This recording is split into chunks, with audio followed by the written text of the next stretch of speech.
Hey, my famous fam. Welcome back to Famous Faces Scoop TV. Grab your teacups because today we are diving headfirst into the royal whirlpool where tradition clashes with rebellion, silence meets scandal, and an empire slowly unravels under the weight of one headline at a time. Our focus?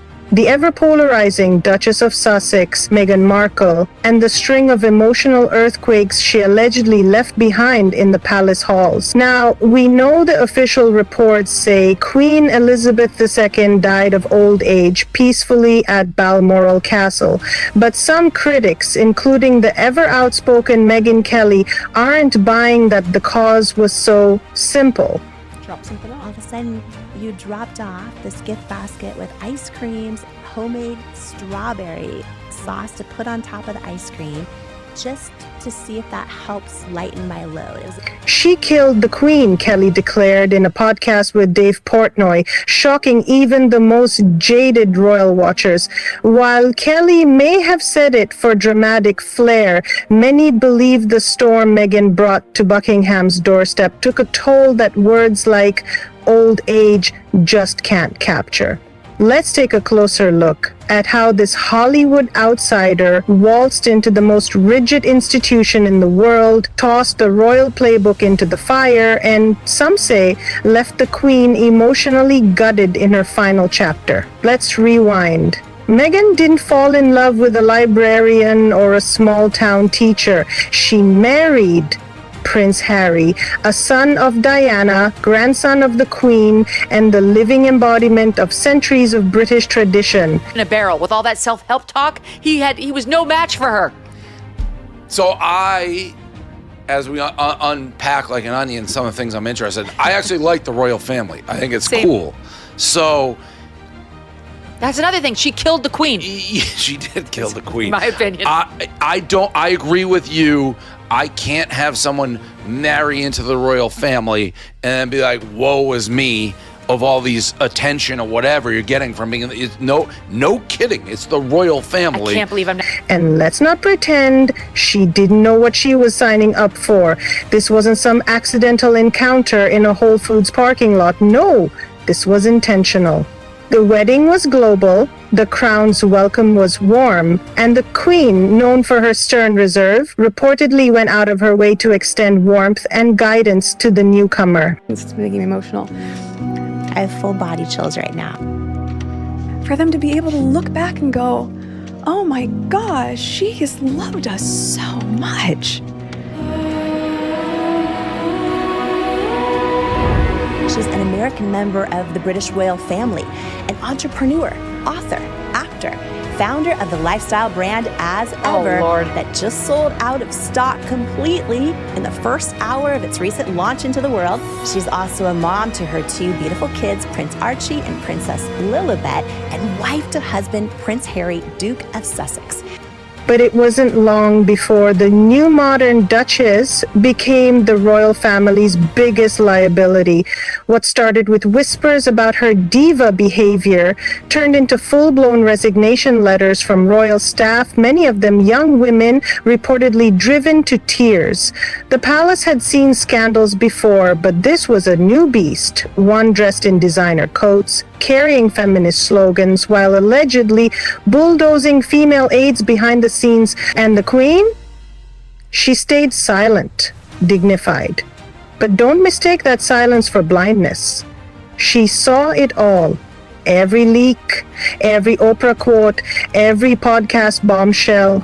And while she remained the picture of grace on the balcony, insiders say the emotional strain was evident behind closed doors. The Queen's health may have declined with age, but the emotional stress certainly didn't help. Imagine waking up to headlines that your grandson and his wife accuse the monarchy, your monarchy, of racism on international television.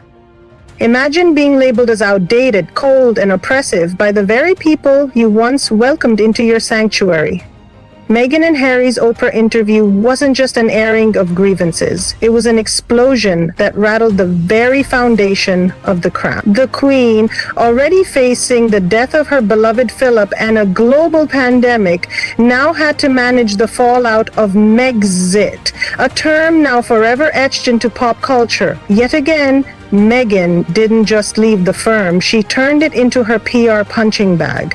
Every docuseries, every podcast, every healing journey seemed to include subtle, sometimes not so subtle jabs at the institution. And the Queen is still silent. But silence doesn't mean immune. Studies show stress accelerates decline in the elderly, and it's not a leap to say the palace chaos added an emotional burden. Kern Lima. Now, I have actually interviewed this person, but I didn't realize I had interviewed this person because she founded IT Cosmetics, which I remember interviewing her at NBC. I think it's the same lady. I could be wrong, but she looks a little different. But anyway, she was a news anchor, and she realized that you have a need for like cosmetics that are a little bit thicker because of the Klieg lights and all that. And her brand became $1 billion brand, and she sold it to L'Oreal for $1.2 billion in 2016. All for news anchor, right? Yeah. Like makeup? Yeah. By the way, no one offered me makeup at all here. It's good stuff. Yeah. We sold you down the river. So she now has a...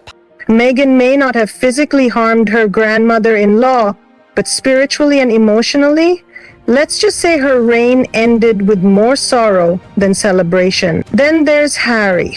Once the cheeky, beloved spare, now a man torn between love and legacy. Drop something off. All of a sudden, you dropped off this gift basket with ice creams, homemade strawberry sauce to put on top of the ice cream, just to see if that helps lighten my load. And his recent BBC interview makes it painfully clear he's not okay. He won't speak to me, Harry confessed, referring to his estranged father, King Charles. Obviously, pretty gutted about the decision. We thought it was going to go our way, but it certainly has proven that there was no way to win this through the courts. Wish someone had told me that beforehand. The decision has been a surprise as well as not a surprise. For the time being, it's impossible for me to take my family back to the UK safely. I don't know how long my father has left, he added, his voice heavy with regret. But here's the kicker. He claims to want reconciliation, while continuing lawsuits, security battles, and memoir confessions that pour salt in already gaping wounds. His court battles over security, especially the revocation of taxpayer-funded protection, are his latest crusade. And yes, the argument of you don't have a role anymore, so you're not important, does sound cold. But many wonder. Everything. Because in beginning of 2020, I was scored the highest as far as risk was concerned, and then overnight I was reduced to the lowest without actually going through the risk management board. So one does question how that is even possible, and also the motive behind that at the time. And that was in 2020, and as hard as it is to appreciate or understand why the decision was made the way that it was in 2020.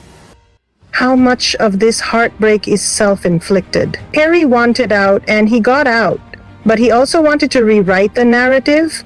Unfortunately, he didn't realize that in doing so, he'd torch every bridge to the family he says he still loves. And watching Harry spiral publicly, it's hard not to feel pity.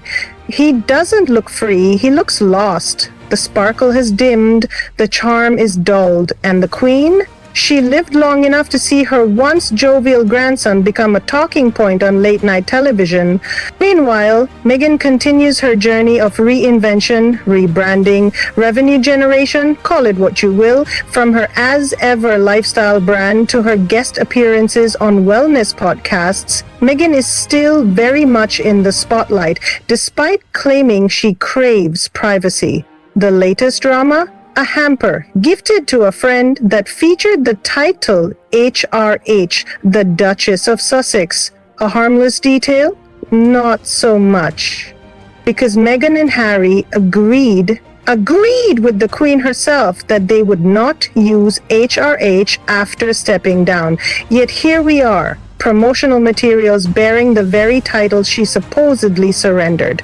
Critics are now accusing her of sneaky branding, using the crown for commercial clout while denying any formal ties. It's like breaking up with someone and still showing up to their parties in their clothes, just to remind everyone what they lost. And you can't help but feel the Queen, somewhere in her Balmoral retreat, would have sighed deeply reading those headlines.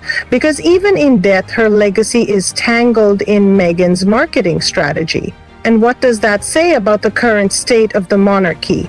That its very symbols are now branding tools in Montecito, printed on jam jars and organic granola bags. Now, let's revisit Meghan Kelly's infamous declaration, "She killed the Queen."